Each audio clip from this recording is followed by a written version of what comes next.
It started like a joke. "You're glowing," my best friend said, sliding her sunglasses down to look at me properly. "Is that a tan or just the look of someone who's definitely hiding something?" I laughed. Too hard. Guilty. Because I was hiding something. Actually, two somethings. Their names were Matteo and Julian, and they had no idea about each other. This was supposed to be the summer I reclaimed myself. Solo trip to the Amalfi Coast, post-breakup, fresh tan, breezy dresses, zero drama.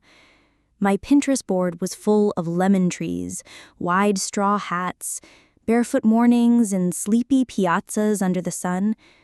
I came here to heal, not to flirt, to find peace, not passion. But day 3, enter Matteo. Italian, charming, smelled like bergamot and olive trees. The kind of smile that could disarm NATO.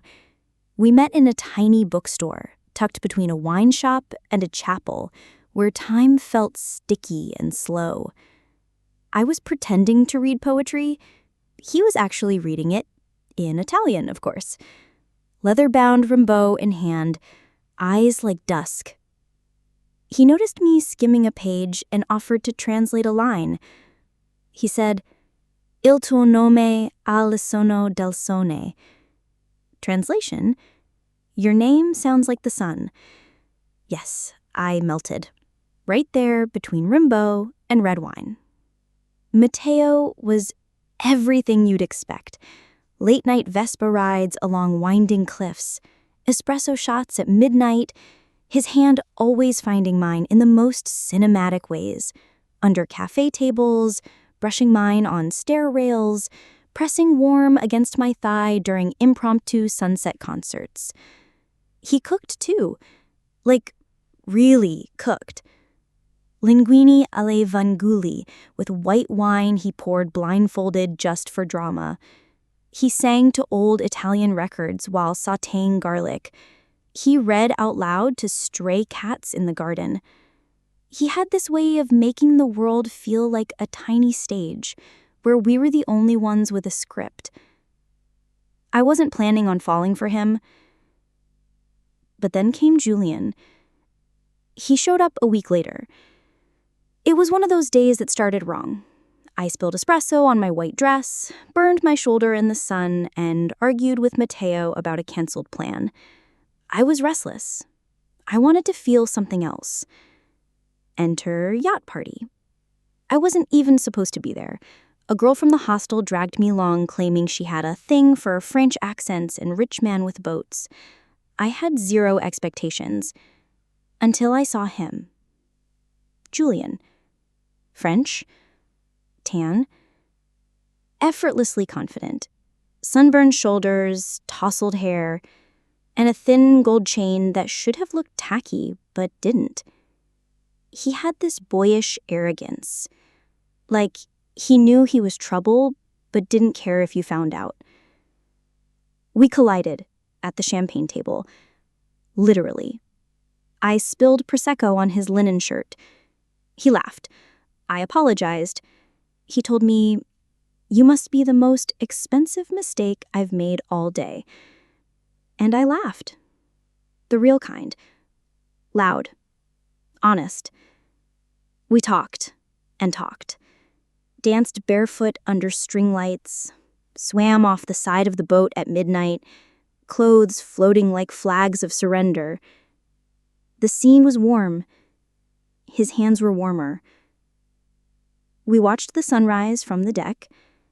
Our toes touched. He said, "You feel like trouble. The good kind." And I thought, maybe I am. It didn't happen all at once. There wasn't some moment where I stood at a crossroads and thought, yes, I'll date them both. No dramatic music, no whispered schemes. It just unfolded. One long lunch with Matteo bled into an afternoon nap. Then a sweet text from Julian sparked an evening drink. 1 became 2. Then it became habit, pattern, rhythm. Mateo gave me mornings, hazy, golden, full of slow kisses and thick coffee. He would wake before me and write me notes on napkins, little poems, bad drawings. Once he drew me as Botticelli's Venus.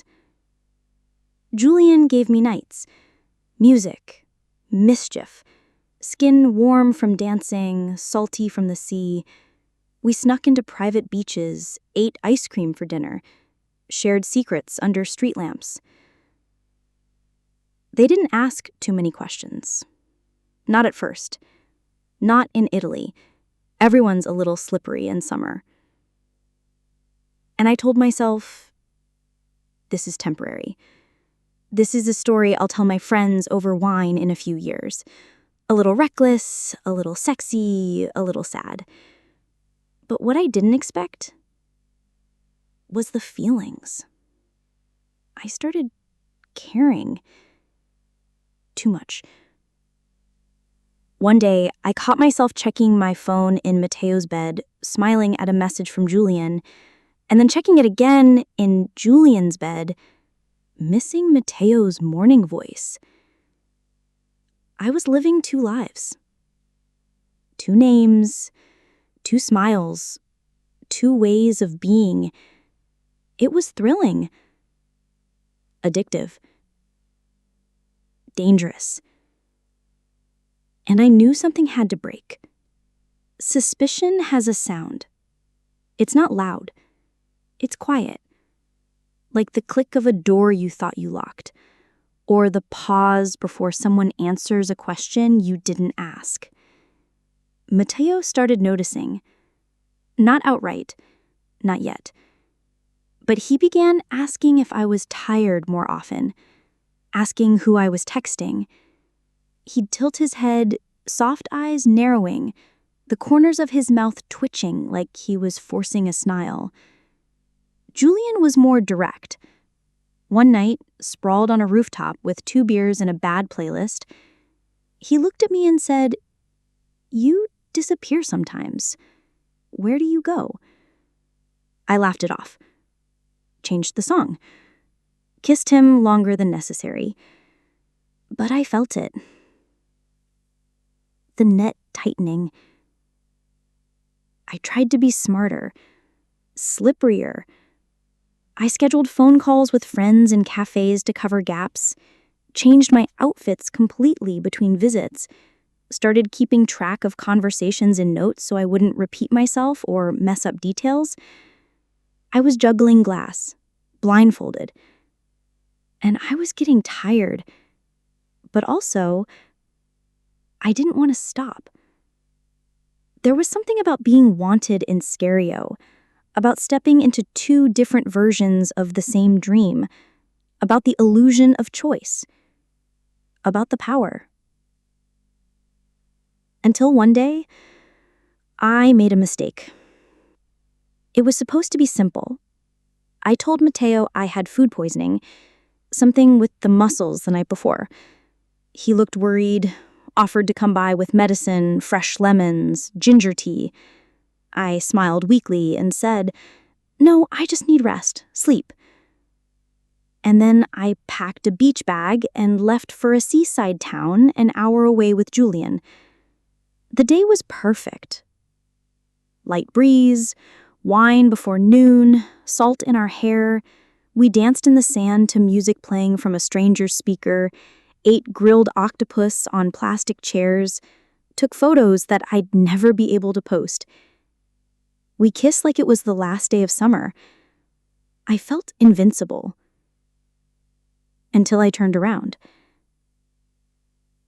and saw Mateo, standing at the edge of the beach bar, holding a small paper bag. I froze, heart slamming. I remember thinking, maybe if I don't move, this moment won't exist. He looked at me, then at Julian, then back at me. His face didn't twist. No anger, no drama. Just the slow collapse of someone watching a beautiful story end. He didn't speak, just turned around and walked away. Julian asked, "Who was that?" And I couldn't answer. I couldn't breathe. That night, I didn't sleep. I lay in my bed, curled up, facing the wall, trying to rewind time with nothing but my will. Julian didn't message. Matteo didn't call. The silence felt like a verdict. I thought about going after Matteo, running through the streets like in one of those old black and white films, crying his name in the rain. But this wasn't a movie. This was the price. I stayed another week, alone, wandering streets that used to feel romantic, now echoing with my own steps.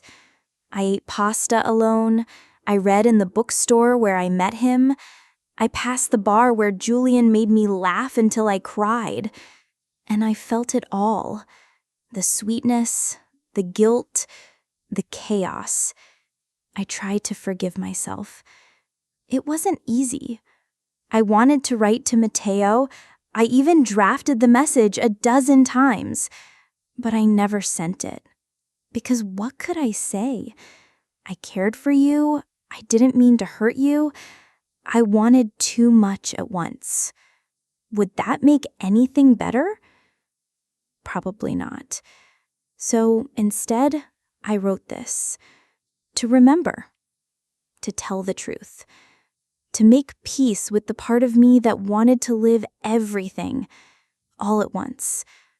Because sometimes summer isn't about falling in love. It's about falling apart and surviving it.